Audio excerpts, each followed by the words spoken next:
बिस्मिल्लाहिर्रहमानिर्रहीम। आई होप आप सब लोग ठीक होंगे और गुड हेल्थ में होंगे। तो मेरे बेटा हम जो है टेक्निक्स ऑफ इंटीग्रेशन का टॉपिक कर रहे थे कि इंटीग्रेशन हमारे किस काम आती है। उसके बाद हमने सिंपल इंटीग्रेशन को सॉल्व करने का तरीका देखा। उसके बाद हमने ये देखा कि हमारे पास इंटीग्रेशन बाय सब्स्टिट्यूशन की हमें ज़रूरत क्यों पेश आती है। इंटीग्रेशन बाय सब्स्टिट्यूशन से हमारा क्वेश्चन सॉल्व करना आसान हो जाता है, बजाय इसके कि हम उसकी इतनी पावर्स को सॉल्व करते रहे। हम सिंपल इंटीग्रेशन बाय सब्स्टिट्यूशन का मेथड लगाते हैं और हमारे पास कॉम्प्लिकेटेड से कॉम्प्लिकेटेड क्वेश्चन भी हमारे पास सॉल्व हो जाता है। आज हमारे पास जो टॉपिक है वो है इंटीग्रेशन बाय पार्ट्स। इसमें हम ये देखते हैं कि इसकी हमें ज़रूरत क्यों पेश आई है, ठीक है। और इसको करने से पहले हम इसका फार्मूला देखते हैं कि हम इसको सॉल्व कैसे कर सकते हैं। फिर क्वेश्चन को सॉल्व करते हुए हम ये देखेंगे कि हमें इसकी ज़रूरत क्यों पेश आती है। तो अगर हम इंटीग्रेशन डेरिवेटिव के फार्मूले की बात करें, अगर दो फंक्शन आपस में मल्टीप्लाई हो रहे हैं, फॉर एग्जांपल एक हमारे पास फंक्शन एफ ऑफ एक्स है, दूसरा जी ऑफ एक्स है। अगर हम इनका डेरिवेटिव लेते हैं तो वो हमारे पास किसके इक्वल आता है, वो हमारे पास इक्वल आता है पहले फंक्शन का डेरिवेटिव, दूसरी एज इट इज़ प्लस पहला फंक्शन एज इट इज़, दूसरी का डेरिवेटिव। ये हमारे पास आंसर आता है। और अगर हम यहाँ से वही रूल यूज़ करें, correlation of derivative with integration, तो उसको हम कैसे अप्लाई कर सकते हैं। इसके बोथ साइड इंटेग्रल ले लेते हैं। यहाँ पे डी ओवर डी एक्स आ जाएगा, यहाँ पे F of X G of X D X is equal to, यहाँ पे इंटीग्रेशन आ जाएगी F prime of X G of X plus F of X G prime of X, ठीक है। ये डी एक्स आ गया। अब उसके बाद हमें पता है कि इंटेग्रल और डेरिवेटिव आपस में एक दूसरे के एंटी होते हैं। तो डी एक्स और डी एक्स इसे यहाँ से एलिमिनेट कर देते हैं, ख़त्म हो जाएगा। इंटेग्रल और डिफरेंशियल आपस में कैंसिल हो जाएगा। तो यहाँ पे हमारे पास एफ ऑफ एक्स और जी ऑफ एक्स रह जाएगा, दैट इज़ इक्वल टू, अब ये इंटेग्रल आ रहा है दरमियान में साम आ रहा है, तो ये दोनों के ऊपर अलग ऑपरेट कर देते हैं, plus F of X G prime of X D X. I hope आप यहाँ तक सबको समझ आ गया। अब इसके बाद हम क्या करते हैं, इस फंक्शन को इधर रहने देते हैं, इसको इधर लेके आते हैं। जब इसको इधर लेके आएंगे तो ये हमारे पास क्या बन जाएगा, F of X G of X minus integral F prime of X G of X, यहाँ पे डी एक्स आ जाएगा, ठीक है। और ये इस फंक्शन हम इधर ले गए तो यहाँ पे सिर्फ ये चीज़ रह गया, integral F of X G prime of X D X. यहाँ तक का योग तो सबको समझ आ गया। यहाँ से आगे हम इसको थोड़ा सा रीअरेंज कर रहे हैं। रीअरेंज कुछ इस तरह से कर रहे हैं कि हमारे पास इसको थोड़ा सा रीअरेंज कर रहे हैं। जी ऑफ एक्स को पहले लिख रहे हैं, एफ प्राइम ऑफ एक्स को बाद में लिख रहे हैं। तो ये हमारे पास आ जाएगा G of X F prime of X, ठीक है। सिंपल हमने क्या किया, जी ऑफ एक्स को पहले लिख दिया, एफ प्राइम ऑफ एक्स को बाद में लिख दिया। अब यहाँ पे हम सब्स्टिट्यूशन ले रहे हैं, हम लेट कर लेते हैं कि यू फंक्शन जो है वो हमारे पास एफ ऑफ एक्स के इक्वल है, वी फंक्शन जो है वो हमारे पास जी ऑफ एक्स के इक्वल है। अगर यहाँ पे इनका बोथ साइड हम डिफरेंशियल ले तो ये आ जाएगा D you is equal to F prime of X D X. इसका डेरिवेटिव या डिफरेंशियल लेंगे तो बहुत सारे डी अप्लाई कर देंगे, ये आ जाएगा जी प्राइम ऑफ एक्स और यहाँ पे क्या आ जाएगा डी वी।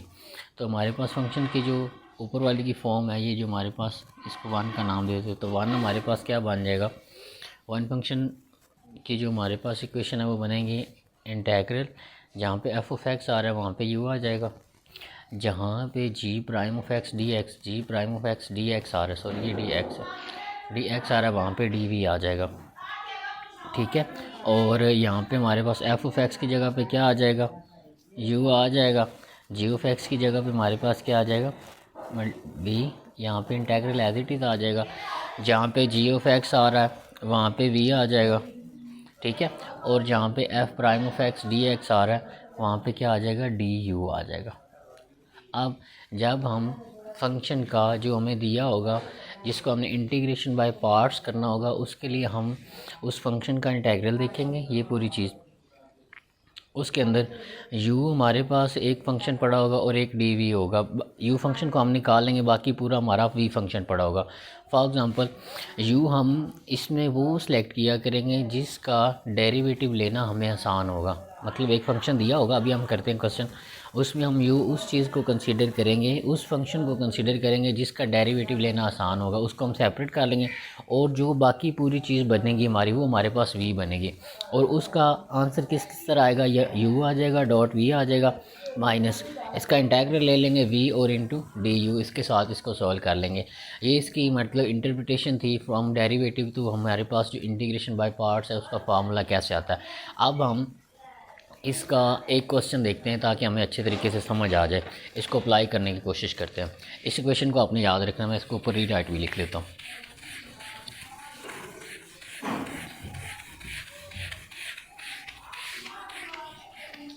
जी, हमारे पास जब इंटीग्रेशन बाय पार्ट्स करनी तो हमने ले लेना है इंटीग्रल, ये u है, ये डॉट डी वी है, is equal to u dot V, sorry ये नहीं आएगा, u डॉट वी, यहाँ पे v एज इट इज़ आ जाएगा और यहाँ पे क्या आ जाएगा, डी यू आ जाएगा। अब हम एक क्वेश्चन करते हैं ताकि हमें अच्छे तरीके से समझ आ जाए। क्वेश्चन नंबर 1 है हमारे पास क्वेश्चन है इंटीग्रल x e की पावर x dx, हमने इसको सॉल्व करना है। तो यहाँ से सबसे पहले हम ये देखते हैं कि हमें इंटीग्रेशन बाय पार्ट्स की ज़रूरत क्यों पेश आई। हम इसको सिंपल सॉल्व नहीं कर सकते। अगर हम सब्स्टिट्यूशन की बात करें, अगर हम लेट कर लेते हैं कि u हम e की पावर x u ले लेते हैं, इसका अगर हम डेरिवेटिव लेते हैं डी यू डिफरेंशियल लेते हैं तो ये हमारे पास ये बन जाएगा। ठीक है, तो जहाँ पे x और dx आ रहा है वहाँ पे क्या आ जाएगा, du आ जाएगा। तो फिर हम x की जगह पे क्या पुट करेंगे, ये तो हमारा सवाल हल ना हुआ। अगर हम x को u कंसीडर कर लेते हैं, ये हम नहीं लेते, अगर हम u x को कंसीडर कर लेते तो बहुत सारे डिफरेंशियल लेते हैं du, तो ये हमारे पास सिंपल वन आ जाएगा और साथ में क्या आ जाएगा, बल्कि du is equal to D X और आ जाएगा, du is equal to D X आ जाएगा। ये डिफरेंशियल क्या होता है, ये u है, ये x, आप बहुत सारे डेरिवेटिव ले ले with respect to x, D X over D X बन जाएगा, ये हमारे पास वन बन जाएगा, डी यू इधर रहेगा, डी एक्स उधर जाके मल्टीप्लाई हो जाएगा। इस तरह से भी कर सकते हैं और इस तरह से भी कर सकते हैं। ये हमारे पास फंक्शन बहुत सारे सिंपल डी लेना है, ये डी इंटू यू आ जाएगा, ये भी डी इंटू एक्स आ जाएगा, तो ये D U into D X आ जाएगा। और इसके लिए हम कैसे करते हैं, ये देखें, u इज़ इक्वल, जब हम सिंपल डिफरेंशियल की बात करते हैं बहुत सारे डी ऑपरेट कर दिया, डी ओवर डी एक्स नहीं कर रहे, सिर्फ डी ऑपरेट कर दिया, दोनों का आंसर सेम ही आएगा, डी इंटू ए की पावर एक्स आ जाएगा, ये आ जाएगा डी यू, ये हमारे पास बनेगा ए की पावर एक्स, इसका डेरिवेटिव यही होता है, और दोबारा जब एक्स का डेरिवेटिव लेंगे वो यही चीज़ बन जाएगी। और अगर हम डेरिवेटिव की बात करें सिंपल पूरी डेरिवेटिव की, तो वो हमारे पास क्या आता है, u is equal to e की power x, D U over D X इधर भी प्लेट कर दिया, डी ओवर डी एक्स इधर भी ले, ये हम पूरा डेरिवेटिव ले रहे हैं, ये हमने सिर्फ डिफरेंशियल लिया था डी, ये हमारे पास e की पावर x आ जाएगा, ये D U over D X रहेगा, इसका डेरिवेटिव क्या आएगा, e की पावर x, जब e की पावर x का with respect to x derivative लेंगे, x का विद रिस्पेक्ट टू x लेंगे तो वो वन आएगा, तो यही चीज़ रहेगी। इधर से dx को उधर ले जाएं तो ये हमारे पास e की पावर x du बन जाता है, या बहुत सारे dx से मल्टीप्लाई करवा दे। ठीक है, तो ये डिफरेंशियल और पूरे डेरिवेटिव का कंसेप्ट होता है। तो हमने ये देखा कि हमने इसको लेट किया u के इक्वल, लेकिन हमारा क्वेश्चन सिंप्लीफाई की तरफ नहीं जा रहा, हमने इसको कंसीडर किया तो डी यू की डी एक्स की जगह पे डी यू आ जाएगा, x की जगह पे u आ जाएगा, e की पावर u बन जाएगा। तो इसका मतलब ये हुआ कि हमें सब्स्टिट्यूशन करने से कोई हमें हमारा क्वेश्चन सॉल्व होने की तरफ नहीं गया। अब हम इसको ज़रा दोबारा देखते हैं कि हम इसको किस वे में कर सकते हैं। अब हम चलते हैं इंटीग्रेशन बाय पार्ट्स की तरफ। तो इंटीग्रेशन बाय पार्ट्स इसीलिए हमारे पास यूज़फुल होता है क्योंकि जब हम इसके ज़रिए क्वेश्चन करते हैं तो हमारे पास क्वेश्चन इजी वे की तरफ मूव कर जाएगा और हम इजीली इसका इंटीग्रल कैलकुलेट कर लेंगे। तो देखते हैं हम इसको कैसे कैलकुलेट कर सकते हैं। फॉर सबसे पहले हमारे पास जो इसको सॉल्व करने का मेथड है उसमें हमने ये कंसिडर करना है कि हमने u क्या लेना है और हमारा v क्या होगा। तो u हमने हमेशा वो चीज़ कंसिडर करनी है जिसका डेरिवेटिव लेना आसान होगा। यहाँ पे हम लिख लेते हैं choose u for that D U over D X is simple और बेटर। ठीक है, जिसको सॉल्व कर सकें आप आसानी से, उसका डेरिवेटिव आसान बन रहा हो। और जो रिमेनिंग चीज़ होगी एंड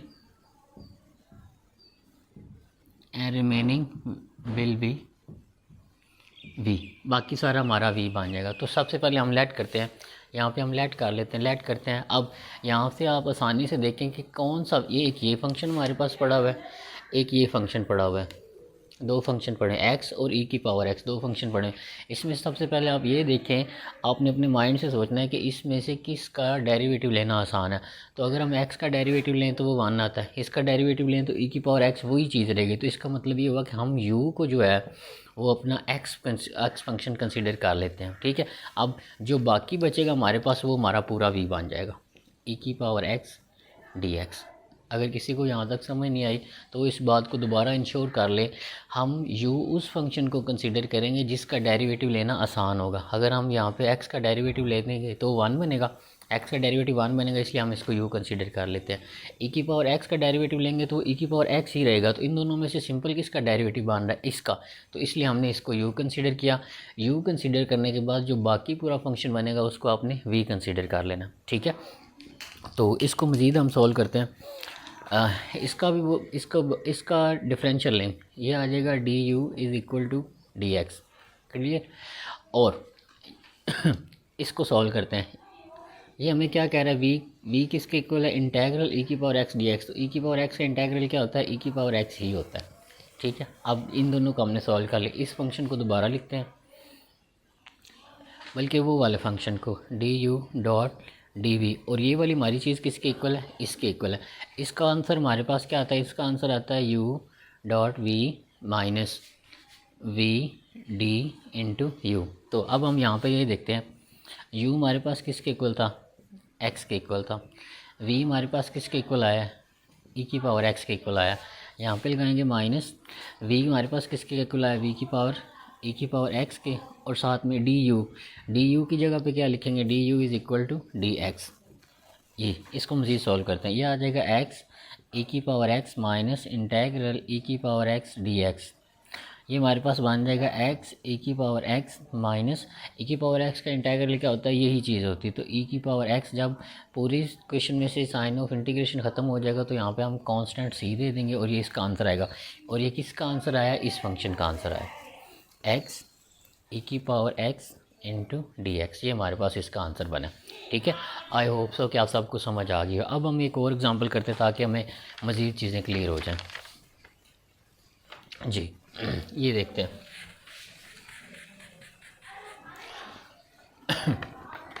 ये हम यूज़ कर रहे हैं,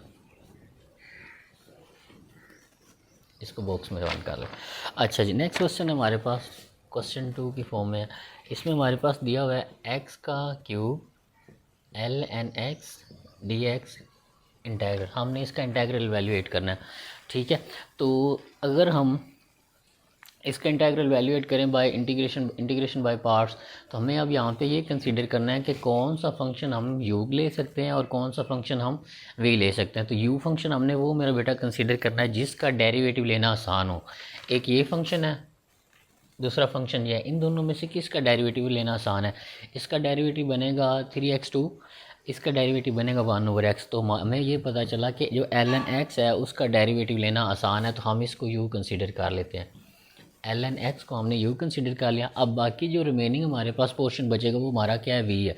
तो इसको हम v कंसीडर कर लेते हैं। v is equal to integral x का क्यूब x का क्यूब dx, ठीक है। तो फर्दर इसको सॉल्व करते हैं।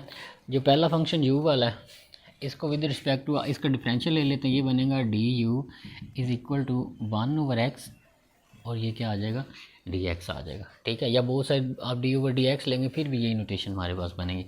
वी का इंटीग्रल सॉल्व हो रहा है तो इसको सॉल्व कर लेते हैं। ये हमारे पास बनेगा x की 4/4, ये हमारे पास इसका आंसर आ जाएगा। अब हम अपने क्वेश्चन की तरफ चलते हैं, आंसर की तरफ। u की जगह पे u हमारे पास क्या है, ln x। v हमारे पास क्या है, x की 4/4 माइनस इंटीग्रेशन v की जगह पे दोबारा v की वैल्यू x की 4/4 और जहाँ पे du आ रहा है ये du की जगह पे हमारे पास क्या आएगा, du की जगह पे आएगा 1/x dx। तो यहाँ से एक x इस x के साथ कैंसिल हो जाएगा। यहाँ पे हमारे पास बचेगा x की 4/4 ln x माइनस 1/4 इंटेग्रल क्या बनेगा, एक्स की 3 और साथ में डी एक्स आ जाएगा। ठीक है, फर्दर इसको सॉल्व करेंगे तो एक्स की 4/4 एल एन एक्स -1/4। इसका इंटीग्रेशन क्या बनेगी, पावर रूल लगेगा, पावर में एक ऐड और उसी से डिवाइड भी करवा देंगे, तो ये एक्स की 4/4 प्लस सी बनेगा। ठीक है, फर्दर इसको सॉल्व करेंगे तो एक्स की 4/4 एल एन एक्स -1/16 एक्स की 4 प्लस सी, ये इसका आंसर बन जाएगा। ठीक है, तो ये देखा हमने कितना आसानी से हम इसको सॉल्व कर सकते हैं bye integration by parts use करते हुए। ठीक है, नेक्स्ट क्वेश्चन की तरफ मूव करते हैं ताकि हमें चीज़ों का पता चलता जाए। अब इस बात का आपने ख्याल रखना है कि हमेशा ये नहीं है कि जो एक्स केले वाला आ रहा है वो यू बनेगा और बाकी वी बन जाएगा। आपने यहाँ पे देखा, यहाँ पे एक्स वाले का डेरिवेटिव लेना आसान था तो हमने एक्स वाले को यू कंसिडर किया, बाकी वी बन गया। यहाँ पे एल एन एक्स का जो डेरिवेटिव लेना था वो आसान था, बाकी हमने पूरा क्या कंसिडर कर लिया, वी कर लिया। तो ये मुख्तलिफ़ केसेस में चेंज होता रहेगा। ठीक है, कभी यू ट्रिग्नोमेट्रिक फंक्शन भी बन सकता है, कभी लॉगरिथमिक फंक्शन भी बन सकता है, कभी हमारे पास एक्सपोनेंशियल फंक्शन भी बन सकता है, तो ये वेरी करता रहेगा। आपने सिर्फ उस चीज़ को कंसीडर करना है जिसका डेरिवेटिव लेना आपको फंक्शन के अंदर आसान लगे, उसके बाद आगे उसको सॉल्व करना है। ठीक है, आगे करते हैं तो आपको इंशाल्लाह मज़ीद समझ आ जाए।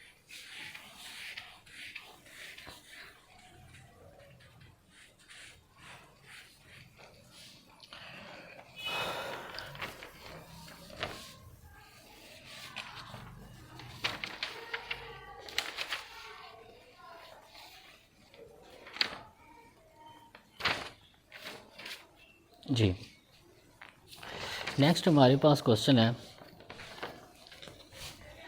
Integral x square sine 2x dx। अब यहाँ पे अगर हम गौर करें, तो हमें डेरिवेटिव लेना किसका आसान है, इसका 2x बन रहा है और इसका क्या बनेगा, cos 2x × 2 बनेगा। तो हम पहले ये कंसीडर करते हैं, हम अपनी तरफ से दोनों का डेरिवेटिव हम ले सकते हैं और आसानी किसकी तरफ आ रही है, हमें x को u लेते हैं। लेकिन एक बार हम इसको u लेके देखते हैं कि हमारे पास क्या आता है।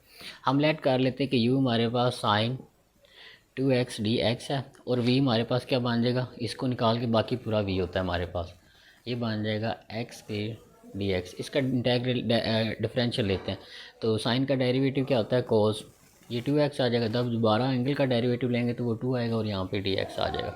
ठीक है, इसका आंसर हमारे पास बनेगा x की 3/3 × dx। अब फॉर्मूले के अंदर पुट करते हैं, पहले क्या आएगा, u का क्या आंसर है, हमने u सिर्फ साइन 2x को लेना था, गलती से dx साथ ला गए, साइन 2x। ठीक है, ये u आ गया, इसके साथ v ने मल्टीप्लाई होना है, v हमारे पास क्या है, x³/3 माइनस यहाँ पे आएगा x³/3 v आ गया और इसके साथ क्या आएगा du, तो du की ये वैल्यू है, ये हमारे पास आ जाएगा 2 cos 2x dx।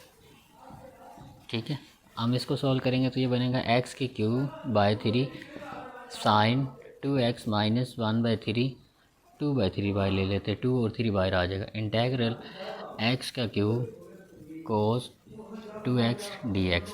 अब यहाँ पे अगर आप थोड़ा सा अपने माइंड को यूज़ करें, फंक्शन को देखें और हमारे आंसर किस तरफ जा रहा है उसको देखें। यहाँ पे x स्क्वायर था, साइन 2x था, ट्रिग्नोमेट्रिक फंक्शन यहाँ पे cos साइन 2x था, यहाँ पे cos 2x आ गया, इसके ऊपर कोई फ़र्क नहीं आया, सिर्फ cos जो है वो साइन में कन्वर्ट हुआ है। लेकिन अगर आप यहाँ पे गौर करें, यहाँ पे x स्क्वायर था तो यहाँ पे क्या आ रहा है, x³। इसका मतलब ये हुआ कि जब हम इसको दोबारा सॉल्व करेंगे cos 2x को u लेते हुए तो यहाँ पे x की 4, मतलब x की जो टर्म है वो हमारे पास इंक्रीज़ होना शुरू होगी बजाय इसके कि वो डिक्रीज़ होती। तो इसका मतलब ये हुआ कि ये जो हमारे पास पार्ट्स हम ले रहे हैं इंटीग्रेशन के, इस तरह से हम इसको वैल्यूएट नहीं कर सकते, हमारा u और v फंक्शन को चूज़ करने में मिसअंडरस्टैंडिंग है। तो अब हम इसको ये देखते हैं कि अगर हम u को x² कंसीडर कर लेते हैं और बाकी फंक्शन को v कंसीडर करते हैं, फिर हमारा क्वेश्चन किस तरफ मूव करता है।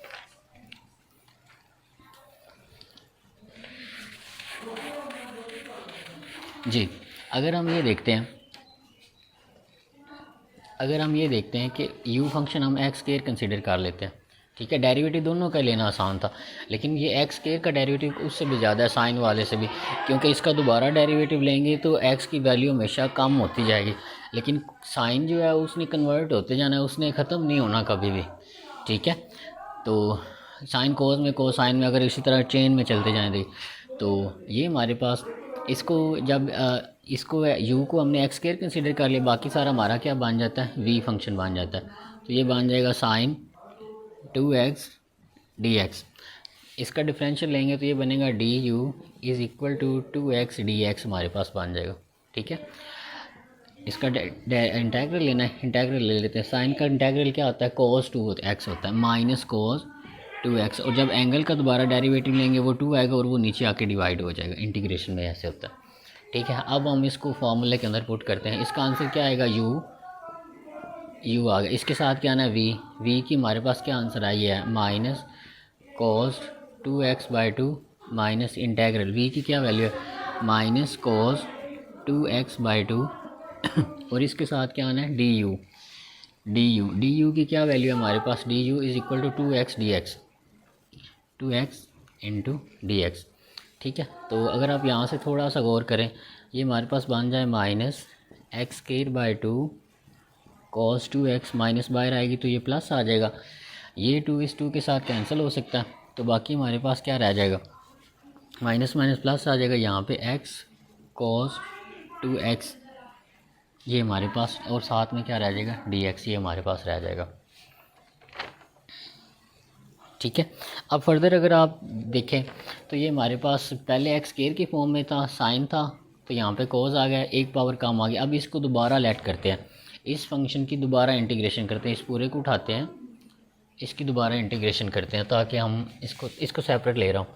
ये आ गया x, यहाँ पे आ जाएगा cos 2x dx, इसका इंटीग्रल लेना है तो u फंक्शन को हम x ले लेंगे और बाकी हमारे पास क्या होगा, v cos 2x dx। इसका इंटीग्रल क्या होता है, इसका इंटीग्रल होता है साइन 2x/2।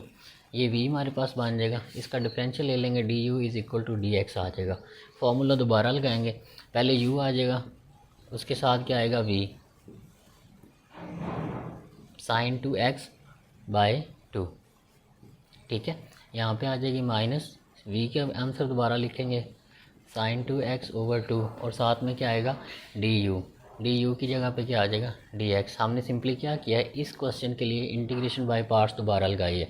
ये हमारे पास आ जाएगा x साइन 2x/2 माइनस 1/2। इसका इंटीग्रल लेंगे तो हमारे पास क्या आएगा, साइन करता है माइनस कोस 2x/2 और साथ में क्या आ जाएगा, प्लस ही आ जाएगा।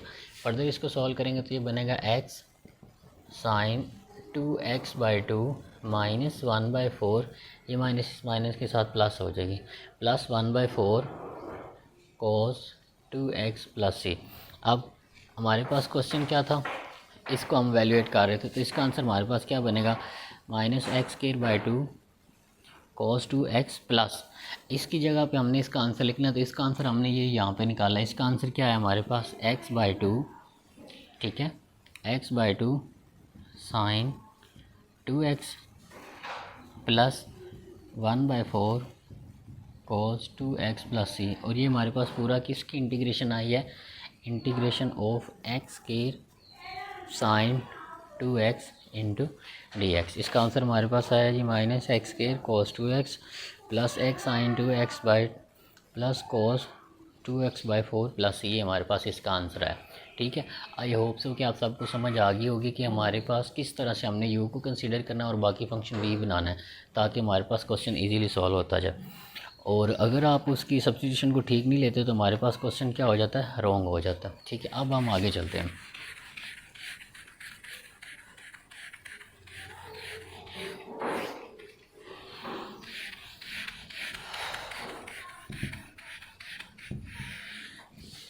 जी,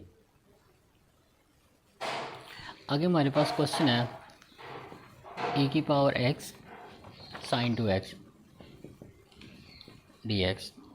इसमें देखते हैं, ये बड़ा इंटरेस्टिंग क्वेश्चन। देखिए, अगर हम इसमें इसको कंसिडर कर लेते तो इसका डेरिवेटिव आना है e⁻x। ठीक है, और अगर हम साइन को कंसिडर कर लेते हैं तो वो आना है cos 2x इंटू 2। तो अगर हम यहाँ पे थोड़ा सा गौर करें तो हमारे पास हम इस e⁻x को u कंसिडर कर लेंगे तब भी उसका आंसर उसी फॉर्म में रहना है।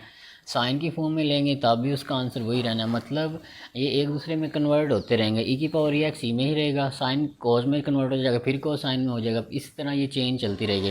तो इसमें मतलब ये हुआ कि हम यहाँ पे कंसीडर कर लेते हैं कि यू हमारे पास ट्रिग्नोमेट्रिक फंक्शन को हम यू ले लेते हैं साइन टू एक्स, और वी हम integral V X D X ले लेते हैं। इसको यू कंसिडर कर लेंगे, बाकी सारा हमारे पास वी बन जाएगा। ठीक है, तो इसको सॉल्व करने की कोशिश करते हैं कि हमारे पास इसका आंसर क्या आता है। तो इसका डिफरेंशियल ले लेंगे, ये डी यू साइन का डेरिवेटिव क्या आएगा, वो आएगा कॉस 2x इंटू 2। अब डेरिवेटिव में और इंटीग्रेशन में आपको फ़र्क रखना है। ठीक है, तो यहाँ पे आ जाएगा हमारे पास v इज़ इक्वल टू ई की पावर x, यही चीज़ आ जाएगी। अब हम इसका आंसर लिखते हैं कि इंटेग्रल ई की पावर x साइन 2x डी एक्स किसके इक्वल आएगा, u साइन 2x, उसके बाद v ई की पावर x माइनस ई की पावर x, साथ में क्या आ जाएगा डी यू, यहाँ पे डी एक्स वही बात, डी यू की जगह पे क्या आएगा 2 cos 2x डी एक्स। फर्दर इसको सॉल्व करेंगे तो ये हमारे पास बन जाएगा साइन 2x ई की power x sine 2x minus integral ई की पावर x, 2 बाहर आ जाएगा और यहाँ पे आ जाएगा cos 2x dx। ठीक है, तो फंक्शन हमारे पास इस फॉर्म में चला गया। अब एक बात आप ये भी चेक करिएगा कि अगर हम इसको u कंसीडर कर लें और इसको v कंसीडर कर लें, दैन भी हमारे पास क्वेश्चन इसी फॉर्म में जाएगा। ठीक है, ये नहीं कि क्वेश्चन हमारे पास और सिंपल हो जाएगा, यही फॉर्म इसी फॉर्म में जाएगा। ठीक है, तो फर्दर अब हम यहाँ पे अगर गौर करें तो यहाँ पे हमारे पास ई की पावर एक्स कोस 2x, इसको हम दोबारा सॉल्व करते हैं, इसका दोबारा इंटेग्रल लेना पड़ेगा। ये लेते हैं हम, ये आ जाएगा ई की पावर x कोस 2x dx, इसको हमने सॉल्व करना है। u कर लेंगे cos 2x, u बन जाएगा, बाकी पूरा फंक्शन v बन जाएगा।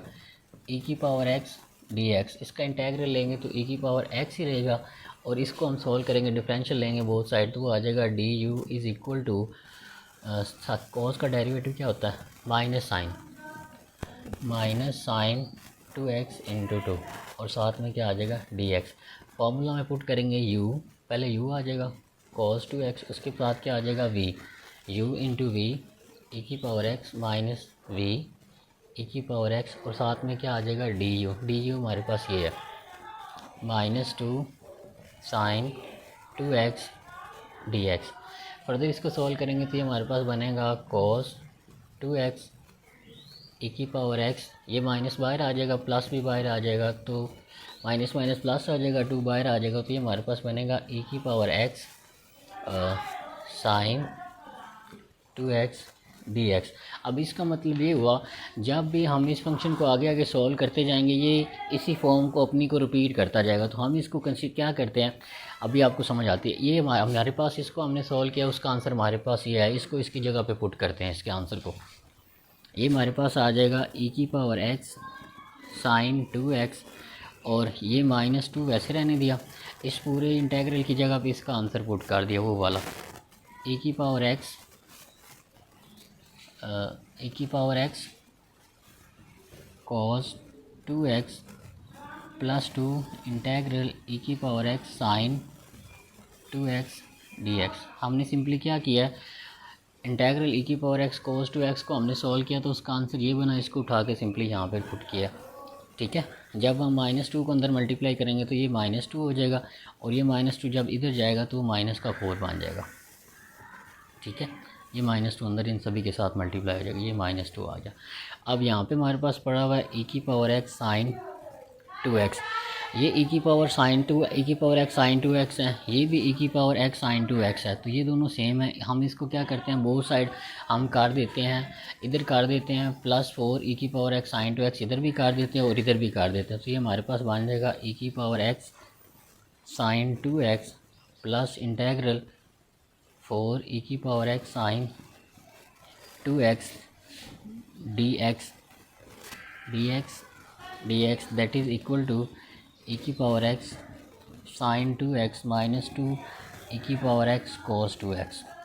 ठीक है, ये चीज़ें सेम है, तो ये हमारे पास 5 टाइम ई की power x sine 2x dx बन जाएगा, और ये हमारे पास क्या आ जाएगा ए की power x sine 2x minus 2 a की पावर एक्स कॉस 2x। जब साइन ऑफ इंटीग्रेशन हमारे पास लेफ़्ट साइड से एलिमिनेट हो जाएगा राइट साइड से, तो यहाँ पे plus C constant of integration आ जाएगा, कॉस 2x प्लस सी आ जाएगा। ठीक है, तो यहाँ पे हमारे पास ये फॉर्म बन गया। हमें इसका आंसर चाहिए ना कि इसके साथ 5, तो 5 इधर आके डिवाइड हो जाएगा, तो यहाँ पे हमारे पास बन जाएगा 1/5 ये पूरी चीज़ के साथ आ जाएगा। तो इसका आंसर हमारे पास क्या बन जाएगा 1/5 e की पावर x साइन 2x और आगे आ जाएगा -2 e की पावर x cos 2x। ये हमारे पास इसका आंसर आ जाएगा इस फंक्शन का। इसी तरह अगर यहाँ पे cos आ जाता है तब भी हमारे पास ये इसी फॉर्म में चलेगा, ट्रिग्नोमेट्रिक फंक्शन और साथ में एक्सपोनेंशियल फंक्शन e की पावर x की फॉर्म का फंक्शन अगर हमारे पास आ जाता है तो हम ये प्रोसीजर अडॉप्ट करेंगे। और अगर e की पावर x आ रही है साथ ln x आ रहा है तब क्या होगा वो हम देखते हैं। उसके बाद अगर हमारे पास सिंपल x एक्सपोनेंशियल फंक्शन आ रहा है, पावर फंक्शन आ रहा है और उसके साथ हमारे पास मतलब ln आ रहा है तब हम उसको कैसे सॉल्व करेंगे वो हम देख लिया हमने। आगे हम मज़ीद कुछ टेक्निक्स हैं वो सीखते हैं कि इनको हम मज़ीद फर्दर कैसे सॉल्व कर सकते हैं। ये हमारे पास एक नई टेक्निक थी कि जिसके अंदर ये वाली टर्म क्वेश्चन के अंदर आगे जाके बार बार रिपीट होगी, तो उसका हमने ये आंसर निकाला। आगे चलते हैं।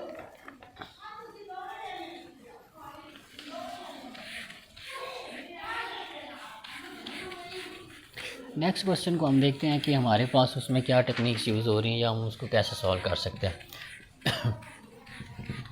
तो हमारे पास क्वेश्चन हमारे पास ये है कि अगर हमें पता है कि अगर हमारे पास सीकन एक्स हो तो इसका डेरिवेटिव इंटीग्रेशन हमारे पास बनता है ln secant X plus tangent X plus C. ये इसका आंसर बनेगा। ये कैसे आता है ये आप FSC पार्ट 2 की बुक में देख सकते हैं। सिंपल हम क्या करेंगे, e की पावर x को लेंगे, इसके साथ टेंजेंट x सीकन x को मल्टीप्लाई और डिवाइड कराएंगे, बाद में सब्स्टिट्यूशन यूज़ करते हुए सॉल्व करेंगे तो उसका आंसर हमारे पास ये बनेगा। दूसरे नंबर पे हमारे पास अगर हमारे पास ये आ जाता है सीकन स्क्वायर x dx, यहाँ पे dx लगा लिया करें, भूल जाता हूँ। तो यहाँ पे हमारे पास इसको कैसे सॉल्व करेंगे, इसको हम यूज़ करते हैं बाय इंटीग्रेशन का जो हम को रिलेशन आते हैं विद डिफरेंशिएशन। तो इसका डेरिवेटिव हमारे पास क्या, इसका इंटीग्रल क्या बनता है टेंजेंट x प्लस सी हमारे पास बनता है। लेकिन इसका आंसर हमारे पास क्या आएगा अगर हमारे पास सीकन क्यूब x dx आए, तब हम इसको कैसे सॉल्व करेंगे। अब इसके ऊपर हम पावर रूल नहीं लगा सकते, ठीक है, इसके लिए हम अलग टेक्निक यूज़ करेंगे कि इसका इंटीग्रल हमारे पास क्या आएगा वो हम देखते हैं। तो इसके इंटीग्रल को सॉल्व करने के लिए सबसे पहले हम इसको तोड़ के लिखेंगे फंक्शन को। इसको हम लिख सकते हैं सीकन एक्स और इसको हम लिख सकते हैं सीकन एक्स और साथ में क्या लिख सकते हैं सीकन स्क्वायर एक्स। तो सीकन स्क्वायर एक्स डी एक्स, यहाँ तक हम इसको लिख सकते हैं ऐसे। उसके बाद हमने अब इसमें से इंटीग्रेशन बाय पार्ट्स करनी है। तो हमने इंटीग्रेशन बाय पार्ट करने के लिए एक फंक्शन को u कंसीडर करना है और बाकी पूरे को v। तो हम ये कंसीडर करेंगे जिसका डेरिवेटिव लेना आसान होगा। इसका डेरिवेटिव सीकन एक्स टेन एक्स बनेगा। इसका डेरिवेटिव लेंगे तो पहले पावर रूल लगेगा, फिर सीकन का डेरिवेटिव अलहदा से लेना पड़ेगा, मतलब वो कॉम्प्लिकेटेड हो जाएगा। तो हम क्या ले लेते हैं, ये वाला लेते हैं। लेट कर लेते हैं कि u हमारे पास किसके इक्वल है, सीकन एक्स के इक्वल है। तो बाकी पूरा फंक्शन हमारा v बन जाएगा। ये पूरा function integral into secant square X dx आ जाएगा, ठीक है। और इसका देखिए इंटीग्रेशन लेना भी आसान होगा। वो क्या हमारे पास इंटीग्रेशन होगा टेन एक्स आएगा। तो यहाँ पे आ जाएगा du, सीकन का डेरिवेटिव क्या होता था सीकन एक्स टेंजेंट एक्स और ये dx आ जाएगा। और ये हमारे पास v क्या बनेगा, ये सिर्फ हमारे पास टेन बनेगा। सी क्यों नहीं लगा रहा वो हम आगे क्वेश्चन में जाके लगाएंगे। तो हमारे पास इसकी इंटीग्रेशन क्या आएगी u का क्या आंसर है सीकन एक्स, साथ में क्या आएगा v का क्या आंसर है ten X minus ten x और साथ में क्या आएगा du। तो du की जगह पे हमारे पास क्या पड़ा हुआ है secant X tan X into D X. अब यहाँ पे अगर आप थोड़ा सा गौर करें तो ये टेन और ये टेन आपस में मल्टीप्लाई के टेंजेंट स्क्वायर एक्स बना देंगे। ये आ जाएगा secant X tangent X minus tan square X secant X D X. अगर हम यहाँ पे थोड़ा सा गौर करें तो हमारे पास दो फंक्शन हैं और दोनों हमारे पास ट्रिग्नोमेट्रिक फंक्शन है, वो आपस में मल्टीप्लाई हो रहे हैं। तो इसका क्वेश्चन आंसर थोड़ा और मुश्किल होता जाएगा। तो हम क्या करते हैं, इसको एक ही ट्रिग्नोमेट्रिक फंक्शन में कन्वर्ट करने की कोशिश करते हैं। हमें पता है कि टेंजेंट स्क्वायर एक्स हमारे पास सीकेंड स्क्वायर एक्स प्लस 1 हो तो वो हमारे पास टेंजेंट स्क्वायर एक्स के इक्वल होता है। तो अगर हम टेंजेंट स्क्वायर एक्स की वैल्यू निकालें, टेंजेंट स्क्वायर एक्स किसके इक्वल हमारे पास होता है, हमें पता है कि जो टेन स्क्वायर एक्स प्लस 1 है वो सीकेंड स्क्वायर एक्स के इक्वल होता है। तो अगर हम यहाँ से टेन स्क्वायर एक्स की वैल्यू निकालें तो वो हमारे पास क्या बनेगा, वो हमारे पास बनेगा सीकेंड स्क्वायर एक्स माइनस 1, ये इसका आंसर आ जाएगा। तो हम क्या करते हैं, जहाँ पे टेंजेंट स्क्वायर एक्स आ रहा है वहाँ पे इसकी वैल्यू पुट कर देते हैं। ये हमारे पास हो जाएगा सीकेंड x tangent X minus tan square x की जगह पे हमारे पास क्या आ जाएगा, secant square x minus 1, secant square x minus 1, और इसके साथ क्या आ रहा है भाई, सीकेंड एक्स आ रहा है।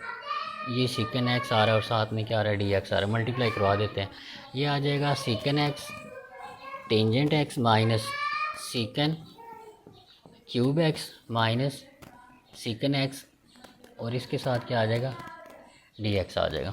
ठीक है, अब इंटेग्रल को बोथ साइड दोनों के ऊपर अलग-अलग करवा देते हैं। तो ये हमारे पास बन जाएगा सीकेंड X tan X minus सीकेंड cube X D x minus minus plus हो जाएगा, plus integral सीकेंड x D x, sorry सीकेंड x D X.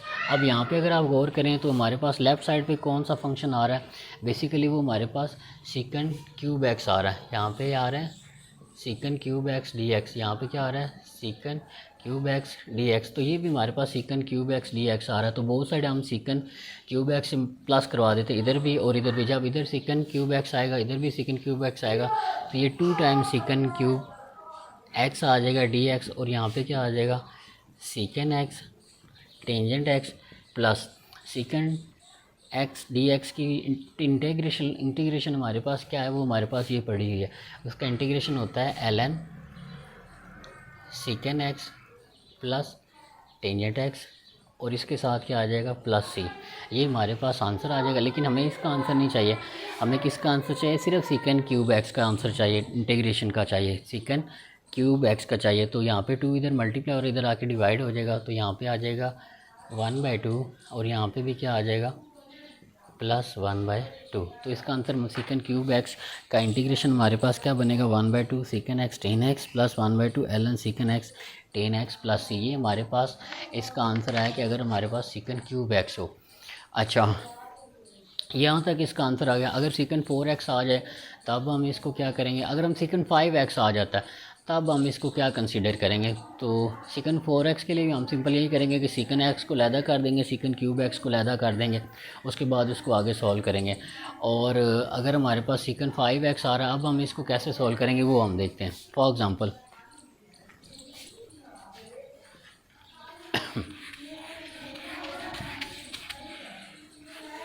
जी, अगर हमारे पास सीकेंड 5x आ रहा है, फॉर एग्ज़ाम्पल अगर हमारे पास सीकेंड 5x आ रहा है, सीकेंड 5x dx आ रहा है, अब हम इसको कैसे सॉल्व करेंगे। तो इसको सॉल्व करने के लिए हम क्या करेंगे, स्केयर वाले जो एक्स सीकेंड 4 के लिए आई होप सो कि आप सीकेंड 4x 2x को लैदा और 2x को लैदा कर लें। इसको कैसे सॉल्व करना है, इसको हम पार्ट्स में डिवाइड करते हैं। इसको हम लिख लेते हैं सीकेंड डेरिवेटिव लेना जिसका आसान होगा उसको लैदा लिख लेंगे, और ये भी आपने याद रखना है कि दूसरी टर्म का इंटीग्रेशन लेना भी आसान हो, ये भी आपने एक चीज़ याद रखनी। ठीक है, सीकेंड क्यूब एक्स को लैदा लिख लेते हैं, डी एक्स सॉरी ये हम यू ले लें, यू हम क्या ले रहे हैं सीकेंड क्यूब एक्स, और वी हम क्या ले रहे हैं, अभी हम इसको तोड़ रहे हैं सॉरी। फॉर एग्ज़ाम्पल इसको हम लिख लेते हैं सीकेंड क्यूब एक्स और secant square x D X, ये दोनों आपस में मल्टीप्लाई होंगे तो सीकेंड 5x दोबारा बन जाएगा। अब हम u कंसीडर कर रहे हैं, सीकेंड 3x को हम u कंसीडर कर रहे हैं, और सीकेंड बाकी जो पूरा रह जाएगा वो हमारा v होगा। तो v हमारे पास क्या बन जाएगा, integral secant square x D x. Secant square x का इंटीग्रेशन क्या होता है, 10x होता है, वेरी इजी। ठीक है, अब इसको हमने सॉल्व करना है, इसका डिफरेंशियल लेंगे तो वो आ जाएगा डी यू, पहले पावर हो लगेगा, पावर शुरू में पावर में से एक काम, अब अंदर वाले फंक्शन का दोबारा डेरिवेटिव पावर के बगैर, तो पावर के बगैर सीकेंड का डेरिवेटिव क्या होगा, वो होगा सीकेंड एक्स टेंजेंट एक्स। तो ये हमारे पास बन जाएगा 3 सीकेंड एक्स टेंजेंट एक्स, ये हमारे पास डी यू बन जाएगा हमारे पास। तो इसको फंक्शन में पुट करेंगे। पहले यू का क्या आंसर है, सीकन क्यूब एक्स।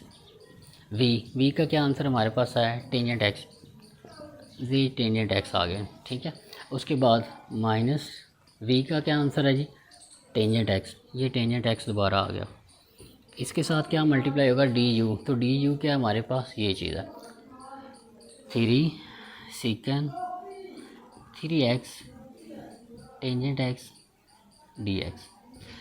यहाँ तक अगर आप थोड़ा सा गौर करें, फिर हमने क्या किया, सिर्फ इस फॉर्मूले में हमने उनकी वैल्यू पुट किया। फर्दर हम इसको लिखें तो हम इसको लिख सकते हैं secant X tan X minus 3। Tan से मल्टीप्लाई करके क्या बना देगा, tan square X second cube X D X. यहाँ पर फिर वही बात आ गई, दोबारा रिपीट हो रहा है कि एक टेन ट्रिग्नोमेट्रिक फंक्शन है, दूसरा सीकन है, तो हम इनको एक में ही कन्वर्ट करते हैं। तो टेंजेंट स्क्वायर एक्स की जगह पे हम क्या लिख सकते हैं, सीकन स्क्वायर -1।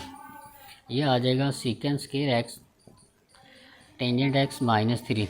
ये आ जाएगा इंटेग्रल, यहाँ पे आ जाएगा सीकन स्क्वायर एक्स -1। अभी हमने पिछले क्वेश्चन में किया, ठीक है। तो यहाँ पे आ जाएगा सीकन क्यूब एक्स डी एक्स।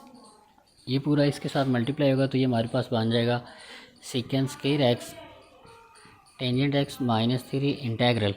ये हमारे पास बन जाएगा सीकन 5x डी एक्स। ये अंदर मल्टीप्लाई होगा तो माइनस माइनस +3 इंटेग्रल। ये से मल्टीप्लाई होगा तो secant cube X D X. यहाँ तक हमारे पास आंसर आ जाएगा। आई होप तो आपको यहाँ तक क्लियर हो गया होगा। Secant cube X tangent X -3 secant 5x +3 secant. ये यहाँ तक हमारे पास फंक्शन आ गया। और ये हमारे पास किसके इक्वल आ रहा है, इंटेग्रल सीकन 5x डी एक्स के इक्वल आ रहा है। तो ये भी हमारे पास इंटेग्रल 5x सीकन x आ रहा है। बहुत साइड हम +3 इंटेग्रल सीकन 5x को इधर भी ऐड करवा देते हैं और इधर भी ऐड करवा देते हैं। इधर ऐड करवाएंगे तो वो आपस में कैंसिल हो जाएगा। जब इधर ऐड होगा तो एक ये पड़ा हुआ है और 3 ये इधर आएंगे तो यहाँ पे हमारे पास क्या बन जाएगा, 4 टाइम। ये हमारे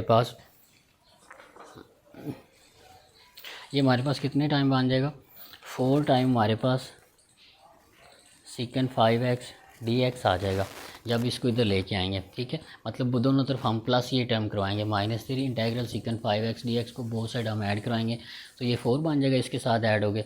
और यहाँ पे हमारे पास क्या रह जाएगा, secant square X tangent X +3 integral secant cube X D X. और वेरी इंटरेस्टिंग थिंग कि अभी हमने इसका आंसर निकाला है सीकन 3x डी एक्स का। वो हमारे पास क्या आंसर आता है, वो ये पड़ा हुआ है।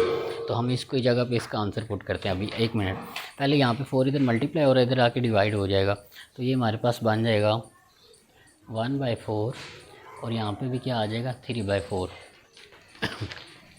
फर्दर आप इसको क्या करें, सिंपली सीकन 3x की जगह पे उसकी वैल्यू पुट कर देते हैं इंटेग्रल की। Oh sorry. तो सीकन 3x को अभी हमने सॉल्व किया, उसका आंसर हमारे पास है। हम उसकी जगह पे सिंपल उसका आंसर लिखते हैं। तो इंटेग्रल सीकन 5x डी एक्स, इसका इंटेग्रल हमारे पास क्या बनेगा, 1/4 सीकन स्क्वायर एक्स 10x +3/4। यहाँ पे हमारे पास वो पूरा आंसर आना जो सीकन क्यूब एक्स का आंसर आता है। तो सीकन क्यूब एक्स का आंसर हमारे पास क्या आएगा, 1/2 secant X tangent X +1/2 ln secant X +10x plus ये इसका आंसर हमारे पास आया था जो हमने अभी पहले सॉल्व किया था। तो 3/4 को अंदर मल्टीप्लाई करवा देंगे तो ये आ जाएगा 1/4 secant square X tangent X +3/8 secant X tangent X plus ये से मल्टीप्लाई होगा तो 3/8